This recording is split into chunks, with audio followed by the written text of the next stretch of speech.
नमस्कार दोस्तों, जय हिंद। कैसे हो आप सब? आई होप आप सभी अच्छे होंगे।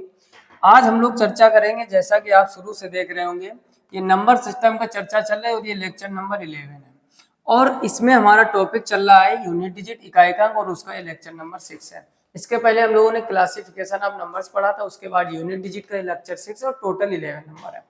हम लोग क्या सीख रहे थे? सबसे पहले हम लोगों ने चर्चा की थी, जो यूनिट डिजिट होता है, 4 प्रकार के प्रश्न बनते हैं। एक आपका मल्टीप्लाई से बनेगा, एक पावर से बनेगा, फैक्टोरियल से आते हैं और एक्सप्रेशन से रिलेटेड आते हैं। लेक्चर 1 जो यूनिट डिजिट का था, मल्टीप्लाई वाले क्वेश्चन सीखे थे। पावर वाले दूसरे, तीसरे और चौथे लेक्चर में कंप्लीट किए। उसके बाद पिछले लेक्चर में हम लोगों ने फैक्टोरियल की पूरी डिटेल सीख रखी है। और आज हम लोग पढ़ेंगे एक्सप्रेशन को। ये उसके पेज हैं जो पहले हम लोग पढ़ चुके हैं, ठीक। तो इन सब चीजों को आप पिछले लेक्चर से जाकर जरूर विजिट कीजिए। और अब हम लोग देरी नहीं करेंगे, सीधे हम लोग आते हैं आज के अपने मुद्दे पर। सबसे पहले हम लोग एक्सप्रेशन को समझते हैं कि एक्सप्रेशन होता क्या है ना। यहाँ पर हम पहला पेज ओपन कर लेते हैं। अब कॉपी पेन लेके आप बैठ जाइए हमेशा की तरीके, क्योंकि मैथमेटिक्स लिखने और प्रैक्टिस करने से ही आती है। समझना ध्यान से। सबसे पहले हमने क्या कहा कि एक्सप्रेशन का मतलब समझो पहले तो आप, है ना। यानी इसमें किस टाइप के प्रश्न आते हैं, जैसे एक छोटा सा एग्जांपल लिखते हैं। हमने यहां पर लिखा सभी विषम संख्याओं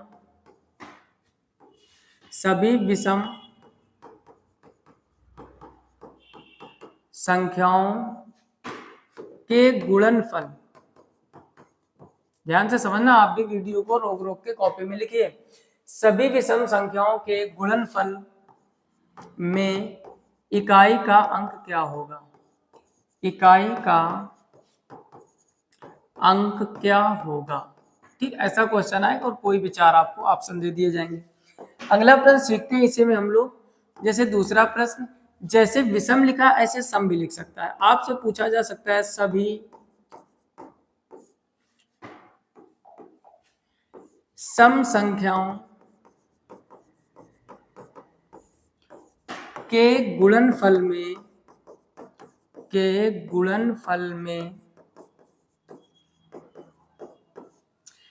इकाई का अंक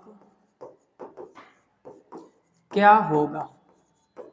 इकाई का अंक क्या होगा? इस टाइप से प्रश्न बनते हैं। तो ध्यान से समझना।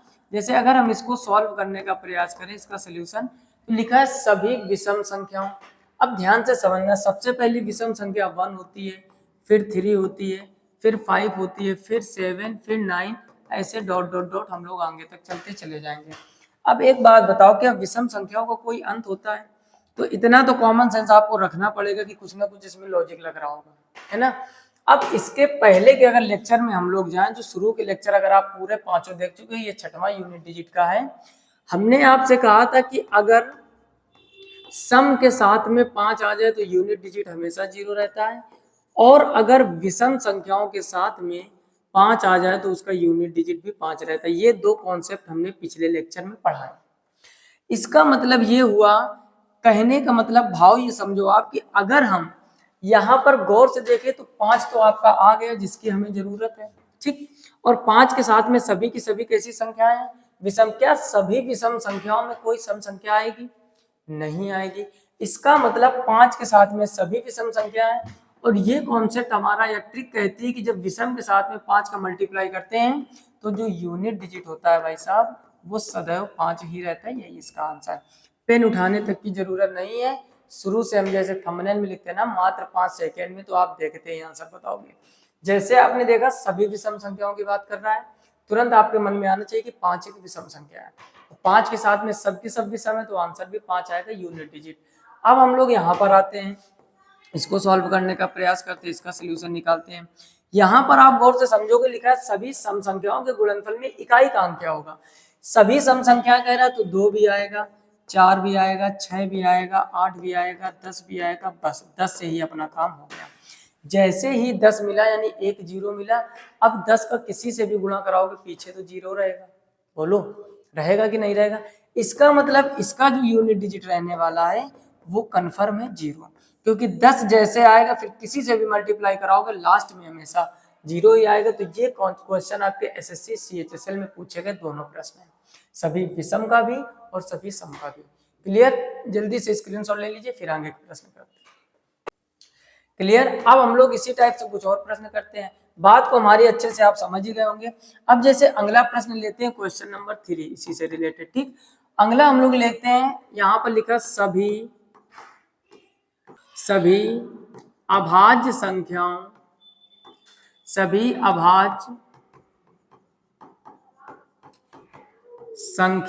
का गुणनफल। समझो ध्यान से, सम विषम सीख चुके, अब अभाज्य। सभी अभाज्य संख्याओं का गुणनफल में इकाई का अंक क्या होगा? इकाई का अंक क्या होगा? ध्यान से समझो, बहुत ही जबरदस्त। इसका तो आंसर और जल्दी आएगा। मतलब क्या है, इसको थोड़ा सा सॉल्व करने का प्रयास करते हैं। हमने लिखा सभी अभाज्य संख्याओं का गुणनफल में इकाई का अंक क्या होगा। समझना, तो अभाज्य सबसे छोटी संख्या 2 होती है, उसके बाद 3, उसके बाद 5, उसके बाद 7, उसके बाद 11। यानी अभाज्य संख्याओं का कॉन्सेप्ट क्या होता है, शुरू से जब क्लासिफिकेशन आप नंबर पढ़ाए थे तब बताया था, केवल और केवल 2 फैक्टर। यानी अभाज्य संख्या की डेफिनेशन क्या होती है, इट हैज ओनली 2 फैक्टर्स। और कौन कौन से? एक तो 1 होगा और एक इटसेल्फ। इसका मतलब क्या है, यानी दुनिया में वो सभी अभाज्य संख्याएं हैं जिनका एक फैक्टर हो या स्वयं हो। यानी कोई भी ऐसी संख्या जिसके सिर्फ 2 फैक्टर होते हैं, एक तो 1 से डिवाइड होगा और एक वह संख्या ही स्वयं होगी। ऐसी संख्या आपको कहीं भी मिल जाए, वो अभाज्य संख्या, प्राइम नंबर या रूल संख्या भी आप कह सकते हैं। तो आपने यहाँ पर देखा कि 2 के 2 फैक्टर होते हैं, 3 के भी 2 फैक्टर, 5 के भी 2 फैक्टर, 7 के भी 2 फैक्टर, 13 के। एक तो ये स्वयं से कटेंगे और 1 से। अब आपको यहाँ पर एक ट्रिक समझ में आ गई होगी। ट्रिक हमने ये लगभग हर लेक्चर में लिखी है कि अगर 5 के साथ में कभी भी सम संख्या आ जाए तो यूनिट डिजिट 0 होता है, और अगर 5 के साथ में कभी भी विषम संख्या आ जाए तो यूनिट डिजिट 5 होता है। जैसे ही अभाज्य की बात की, आपने देखा कि ये 2 और ये 5 मिलाकर बन जाएंगे 10। फिर कितनी भी संख्या लिखो, सभी अभाज्य कह रहा है। आगे कोई भी सम संख्या अभाज्य नहीं होती, केवल एक आपकी 2 ऐसी संख्या है कि वो सम भी है, अभाज्य भी है। बोलो कोई समस्या? तो ये इसका जो फाइनल आंसर आएगा, इसका जो यूनिट डिजिट आएगा, आप भी अपनी कॉपी में लिख लीजिए, वो यूनिट डिजिट आएगा क्या? 0। क्लियर? यानी सबसे छोटी अभाज्य संख्या अगर आपसे एग्जाम में पूछा जाए तो 2, और 5 भी अभाज्य है। 5 और 2 जब मिलते हैं तो ये पूरा क्या हो जाता है? 10। फिर 10 का मल्टीप्लाई कितनी भी संख्याओं से कराते चले जाओ, हमेशा यूनिट डिजिट 0 रहेगा। तो एक्सप्रेशन के इसी टाइप के क्वेश्चन आते हैं। पहले आप इसका स्क्रीनशॉट ले लीजिए, फिर और आगे कुछ प्रश्न करते हैं। क्लियर? चीजें अच्छे से समझ में आ रही हो तो वीडियो को लाइक कर दीजिए, क्योंकि आपका लाइक आजकल बहुत कम चल रहा है ना। लाइक कम नहीं होने चाहिए, ताकि हमारी मेहनत भी आपके लिए कम ना हो। जैसे अगला हमने लिखा 1 से लेकर, अब देखो कंडीशनल क्वेश्चन ले रहे हैं, थोड़े से और लेवल बढ़ते हुए। 1 से लेकर 1000 तक के बीच की सभी अभाज्य संख्याओं, समझो 1 से लेकर 1 से 1000 तक के बीच की सभी अभाज्य संख्याओं के गुणनफल में इकाई का अंक क्या होगा? इकाई का अंक क्या होगा? और यहाँ पर अच्छे से पूरा सॉल्व करेंगे। पहला ऑप्शन ले लिया हमने 2, दूसरा ऑप्शन ले लिया 0, तीसरा ऑप्शन ले लिया 5, और चौथा ऑप्शन NOT, यानी नन ऑफ दीज, इनमें से कोई नहीं। कुछ लोगों का तो आंसर आ गया होगा, जिन लोगों का आ गया बहुत ही खुश है। आप लोग ऐसे ही मेहनत करते रहो, और हम भी आपके लिए ऐसे ही मेहनत करते रहेंगे। फिलहाल में समझते हैं, जिन लोगों को नहीं समझ में आया, इसका अगर हम सोल्यूशन की बात करें तो ध्यान से समझना।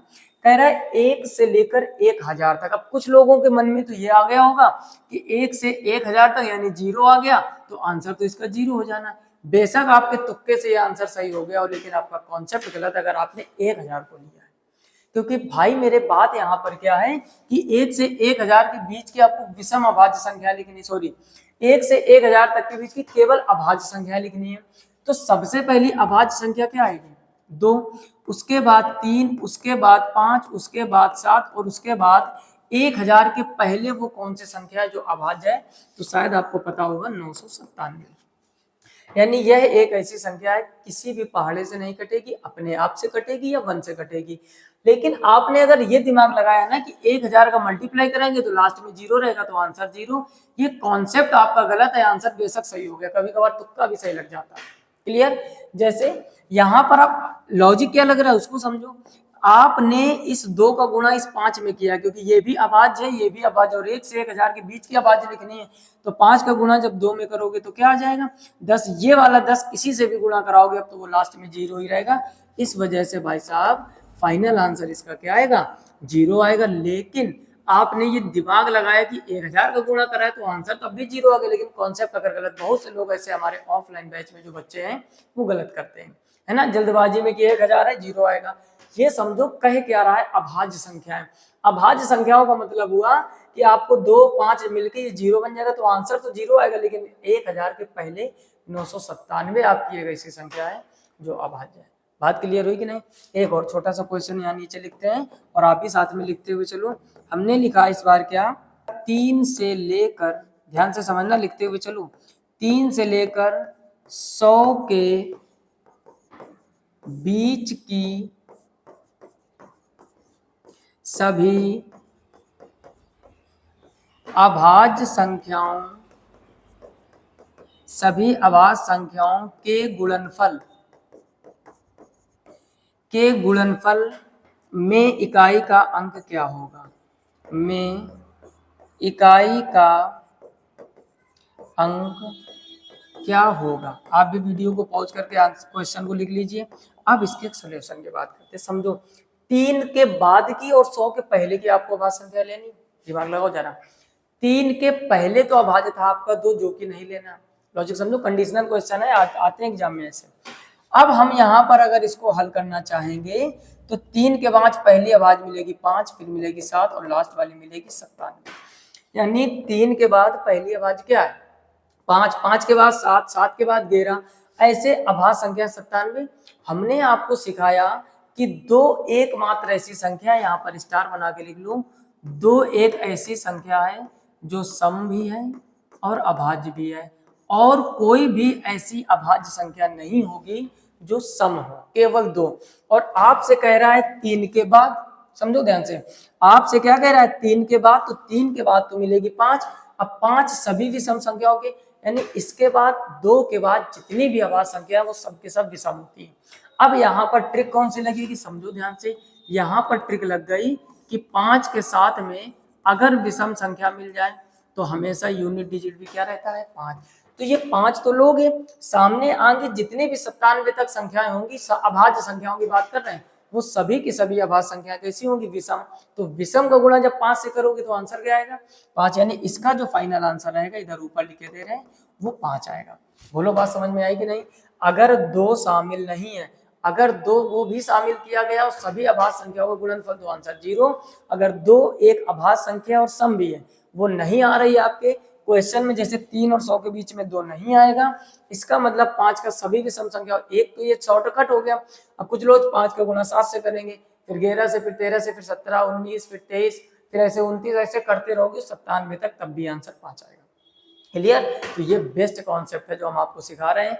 चीजें अच्छी लग रही हो, अगर अभी तक लाइक नहीं किया तो पहले लाइक कर दीजिए, जल्दी से इसका स्क्रीनशॉट ले लो। अब हम लोग करते हैं कुछ और आगे प्रश्न। समझना ध्यान से, एक एक प्रश्न को जितने सावधानी से आप समझोगे उतने ही पढ़ाई में हम लोगों को आनंद आने वाला है। जैसे आगे हम लोगों ने अगला प्रश्न क्या लिखा, ध्यान से समझना। हमने लिखा जैसे 81 into 82 into 83 into 84 into dot dot dot और कहाँ तक 99 में इकाई का अंक क्या होगा? में इकाई का अंक क्या होगा? ध्यान से समझो, में इकाई का अंक क्या होगा। और यहाँ पर ऑप्शन भी हम लोग लिख लेते हैं। पहला ऑप्शन हमने लिख लिया 1, दूसरा ऑप्शन लिख लिया 2, तीसरा ऑप्शन लिख लिया 0 और चौथा ऑप्शन लिख लिया 5। ठीक, कुछ लोगों का आंसर आ गया होगा, बहुत ही अच्छी बात। आप इसी तरीके मेहनत करते रहो, और बहुत ही जल्द आपके पास सफलता आने वाली है। फिलहाल में यहाँ पर 81, 82, 83, 84 कहाँ तक जाना है, हमें 99 तक लगातार चले जाना है। तो अब कुछ लोग तो एक एक करके गुणा करेंगे। अब एक बात बताओ, 81, 82, 83, 84, क्या यहाँ पर 85 नहीं आएगा? क्या यहाँ पर 86 नहीं आएगा? आएगा कि नहीं? तो हम अगर 85 को ले लें और यहाँ पर 81, 82 में 82 को ले लो, यहाँ पर आप देखोगे 5 का गुणा 2 से हो गया तो आंसर 0। आपको बताना क्या था? आपको बताना है भाई साहब इकाई का अंक। तो आप क्यों पूरी पीएचडी करोगे कि हम लास्ट में गुणा ही करेंगे? नहीं समझ में आई बात? 81, 82, 83, 84, 85 में 5 मिला, 5 कभी भी सम के साथ मल्टीप्लाई करवाओगे तो हमेशा आंसर यूनिट डिजिट 0 आएगा। आ रही चीजें समझ में? तो हमने क्या देखा कि 84 के बाद क्या आएगा? 85, 85 में आ गया 5 और 5 जैसे सम के साथ मिलता है आंसर 0 कर देते, तो option C will be right answer. Clear? समझ में आ रहा है ना? क्वेश्चन को नोट कर लो, CHSL में आया हुआ है। अगला प्रश्न देखते हैं। कुछ क्वेश्चन ऐसे भी करते हैं जो हम लोग पीछे कॉन्सेप्ट सीख चुके हैं। जैसे हमने यहाँ पर लिख लिया, मान लो कोई भी वैल्यू 2153 और इसकी पावर में कुछ लिख दो, मान लो 167, ठीक। और कहा हमने में इकाई का अंक क्या होगा? में इकाई का अंक क्या होगा? ध्यान से समझना। 2153 की पावर 167 में इकाई का अंक क्या होगा? अब पिछला कॉन्सेप्ट याद करो। कुछ लोगों को एकदम अजीब सा लग रहा होगा कि ये क्या आ गया अचानक। अगर आपने पिछले कॉन्सेप्ट सीखे हैं तो सब समझ में आ रहा होगा। हमने देखा क्या? लास्ट में 3 है। क्या देखा? लास्ट में 3 है। हमने आपसे कहा लास्ट में 2 मिल जाए, 3 मिल जाए, 7 मिल जाए, 8 मिल जाए, जो भी इनकी पावर में हो उस पावर में 4 का भाग दे दीजिए। जो शेषफल बचे उसका यूनिट डिजिट बताना है। तो आपको 2153 में लगातार फाइनल लास्ट तक नहीं जाना है। हमें सबसे पहले मिला 167, इसमें भाग देंगे 4 का। 4 चौको 16, 40, फिर 4 एकम 4, यानी शेषफल कितना बचेगा? बोलो, शेषफल कितना आएगा? 3। इसका मतलब ये हुआ कि जब 167 में 4 का भाग दोगे तो शेषफल 3 आ जाएगा। अब कहानी को समझो, शेषफल 3 है और लास्ट में भी 3 है, तो लास्ट का यूनिट डिजिट और पावर 3, तो 3 तिया 9 तिया कितना हो जाएगा? 27। तो इसका जो आंसर आएगा भाई साहब वो यूनिट डिजिट हो जाएगा 7। बोलो कितने जल्दी? हमने आपको सिखाया है तब लगभग 30 से 40 सेकेंड लगे हैं।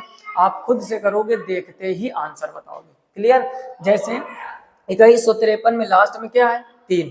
लास्ट में 3 है, पावर कितनी भी हो पहले आप 4 का भाग दो, शेषफल बचा 3, तो 3 की पावर 3, 3 त्रिकोण होती है 27 हो जाएगा और फटाक से आप आंसर निकाल पाओगे। देखने में बड़ा लग रहा है, कितना आसान है। इसका भी स्क्रीनशॉट ले लीजिए, फिर आगे कुछ और क्वेश्चन।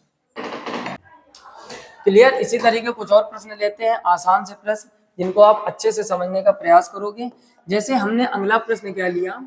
हमने ले लिया यहाँ पर इसी तरीके, हमने लिख लिया 1255 की पावर 155 इंटू, हमने ले लिया 1273 की पावर 155 इंटू, हमने लिख लिया 6 की पावर 20 में इकाई का अंक क्या होगा? में इकाई का अंक ज्ञात कीजिए। में इकाई का अंक ज्ञात कीजिए। ध्यान से समझना। अब इस क्वेश्चन को हमें करना है, ध्यान से समझो। अब यहाँ पर हम लोग लिखेंगे सोल्यूशन। तो पहला कॉन्सेप्ट, लास्ट में 5 देखा हमने, कॉन्सेप्ट आओ 5 देखा, पावर कितनी भी हो यूनिट डिजिट तो 5 ही रहेगा। क्लियर?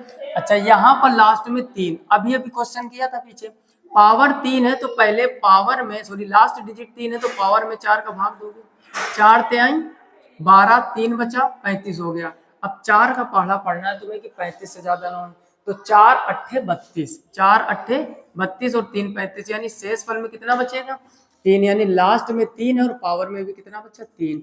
आगे 6 की पावर कितनी भी हो, क्या सिखाया? 1560, कितनी भी पावर हो सेम रहेगा, तो इसका तो यूनिट डिजिट चेंज नहीं होगा। अच्छा, कुछ लोग 6 पंचे 30 कर दिए होंगे और आंसर यूनिट डिजिट 0 बता दिया होगा, तो बहुत अच्छी बात है, जितने जल्दी आप कर पाओ आंसर तो 0 रहेगा। अच्छा, 3 त्रिकोण होती है 27 करोगे, 27 रख भी लोगे तब भी 6 का गुणा 5 से हो गया, यानी 5 किसके साथ आ गया? सम संख्या के साथ में। जब भी 5 सम संख्या के साथ आता है तब हमेशा आंसर यूनिट डिजिट 0 होता है। तो आ गई होगी चीजें समझ में, इसका फाइनल आंसर क्या होगा? 0। एक और क्वेश्चन और हमेशा के तरह आपके लिए इसको होमवर्क में निपटा के आना। क्लियर? समझो ध्यान से। हमने यहाँ पर लिखा 1235 की पावर 10 इंटू, हमने लिखा 1555 की पावर 100 इंटू, हमने लिखा 6 की पावर 188 में इकाई का अंक क्या होगा? में इकाई का अंक क्या होगा? ठीक, चीजें को अच्छे तरीके से समझ रहे होगी। और यहाँ पर हमने कुछ ऑप्शन सेट कर दिए, जैसे पहला ऑप्शन ले लिया हमने 5, दूसरा ऑप्शन ले लिया 0, तीसरा ऑप्शन ले लिया 3 और चौथा ऑप्शन ले लिया हमने 1। ठीक, अब कमेंट बॉक्स में इसका आंसर कमेंट जरूर कीजिए। जैसा हमेशा के लिए आपको एक क्वेश्चन मिलता है, जितने सारे क्वेश्चन हम करवा रहे हैं, प्रैक्टिस करा रहे हैं, आपका कर्तव्य बनता है कि इस क्वेश्चन का सही आंसर कमेंट बॉक्स में जरूर दीजिए। फिलहाल में आज इस वीडियो में इतना ही। अब हम लोग थोड़ा सा पीछे चलते हैं, बात ध्यान से और सुन लो कि हमारा जो यूनिट डिजिट का कॉन्सेप्ट था, यहाँ पर आप देख रहे हो कि यूनिट डिजिट में हमने कहा था 4 प्रकार के प्रश्न बनते हैं, मल्टीप्लाई से रिलेटेड, पावर से रिलेटेड, फैक्टोरियल से रिलेटेड, एक्सप्रेशन। आज हम लोगों ने ढेर सारे क्वेश्चन एक्सप्रेशन वाले किए। बाकी आपकी प्रैक्टिस डिपेंड करती है कि आपकी तैयारी कितनी जबरदस्त है। जो भी बुक हो आपके पास, जिस भी टीचर की, जिस भी राइटर की, सारे क्वेश्चन यूनिट डिजिट वाले निपटा दीजिए और क्लासिफिकेशन ऑफ नंबर्स वाले। अब हम लोग अगले लेक्चर में डिविजिबिलिटी रूल्स पढ़ेंगे। यूनिट डिजिट की कहानी हो चुकी, बाकी आप प्रैक्टिस कीजिए घर में, जो भी आपके पास बुक हो। यानी 5 से 6 लेक्चर जो हम लोगों ने यूनिट डिजिट के केवल किए। और नंबर सिस्टम का ये कौन सा था? Lecture number 11। इसी तरीके नंबर सिस्टम चलता रहेगा। 20 से 21 वीडियो आएंगे, हमने पहले ही वादा किया था। फिलहाल में सारे के सारे क्वेश्चन आप समझ गए होंगे। ये जो लास्ट में प्रश्न हमने दिया हुआ है, जिसको आपने देखा, इसका आंसर कमेंट बॉक्स में कमेंट करके जरूर बताइए। ऑप्शन ए सही है या बी सही है या सी या फिर डी। देखते ही आंसर आ गया तो तुरंत अभी कमेंट कीजिए। फिलहाल में आज इस वीडियो में इतना ही। अगर चीजें अच्छी लग रही हो तो वीडियो को लाइक, दोस्तों में शेयर हमेशा की तरीके जरूर कीजिए। शेयरिंग आपकी बहुत कम आ रही है, आपका प्यार और सपोर्ट कम नहीं होना चाहिए। हम आपके लिए ऐसे ही मेहनत करेंगे। बहुत ही जल्द दूसरा चैप्टर और अन्य स्टार्ट होने वाला, यानी नंबर सिस्टम चलता रहेगा, साथ में और चैप्टर, ताकि जल्द से जल्द बहुत कम समय में आपके हर एक विश पूरी हो सके और आप अपने मंजिल तक पहुंच सको। फिलहाल में इस वीडियो में इतना ही। मिलते हैं नेक्स्ट वीडियो में। तब तक अपना ख्याल रखिए, अच्छे से पढ़ाई रखिए। तब तक के लिए जय हिंद।